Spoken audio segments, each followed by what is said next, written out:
Deborah Gartenstein with Quirky Gourmet. Today I'm going to show you the best way to cut a white cabbage. Now, cabbages can be pretty big, so when you cut them, you want to break them down into smaller pieces so that you can just chop them a little more gracefully.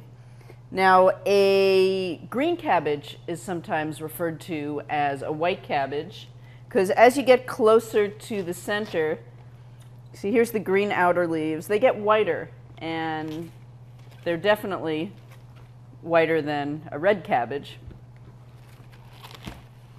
So the best way to cut one of these is to use, first of all, a big sharp knife. And you want to cut it in half first.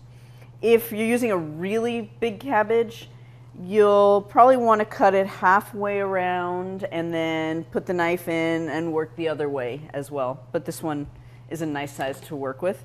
There is a core inside. Sometimes the core is nice and small. Sometimes it's really big. It goes almost up and down the whole cabbage. But then you just want to cut the core out, cut a triangle around it. And then you break it down into workable size pieces and slice them together. At this point, it's going to be a little hard to handle, so I turn around and work it from the other side. And there you have the best way to cut a white cabbage.